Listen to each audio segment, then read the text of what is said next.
Okay, this is just a little bit about the basic butterfly. When you're doing the butterfly, you want to start the loop on your right-hand side if you're right-handed. And you will begin by going across your body to the left. The Honda comes over the top this way. And the pattern is basically 2 loops on either side. I'll show you with the rope just pulled out to this. You can do this move if you'd like to get the feeling of the number of rotations, but it doesn't really give you the feel of the butterfly.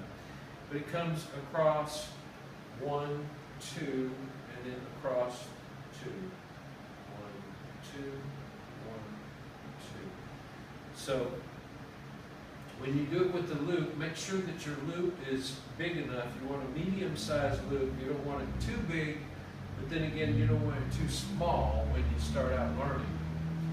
So you'll begin by taking the rope and bringing it back this way and starting over the top.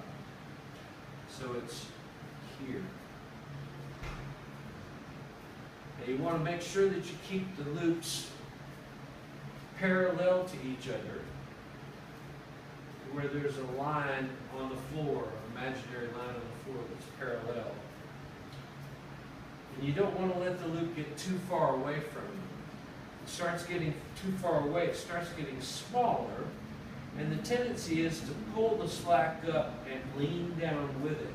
Try not to do that. Try to stand up nice and straight, and instead of going with the rope and following it down as it gets smaller and smaller, try to instead pull the loops in closer to you and lift. Now that's another thing about the butterfly, is that there's a little pulse of energy that happens right there, there, there, there.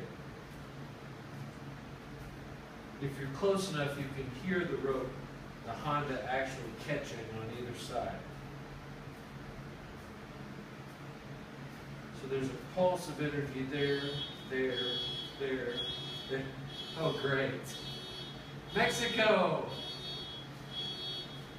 So that's some of the things. Don't try it with a too small a loop, because then as you lose the size, you're going to start losing it. To make it bigger, keep it in smaller, and keep it in tighter, to the sides of you, and lift up a little more when you give it that extra little energy on each side. Okay. I'm going to do it from the side.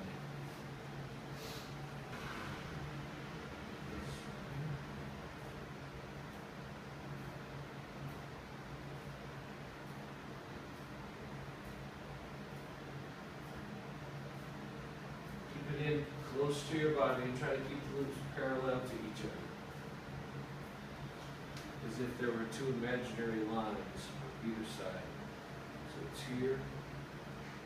And it's 2 revolutions on each side. Actually, it's 1 1/2, and then the half goes over to the other side.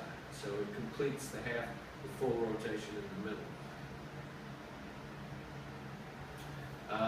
That's the butterfly. So just give it a try and work and work and work on it. It takes a lot of practice to master it.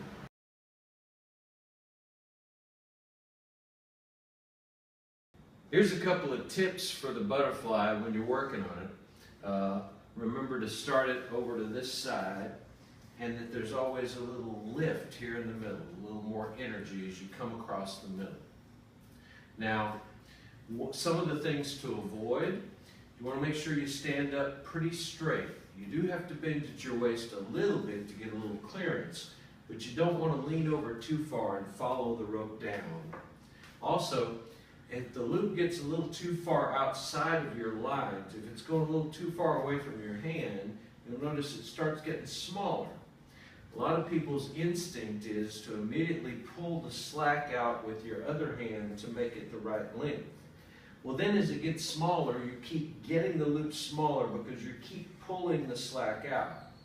The thing to do, if the rope gets far away from you and it's getting smaller when you're learning, bring it back in a little closer and lift more as you come in the middle. to build the loop in the middle, to keep the right size. So instead of pulling the slack out of your rope and trying to get the rope closer to the loop, bring the loop in closer to your hand and lift more as you come across the middle. Lift, lift, lift, lift.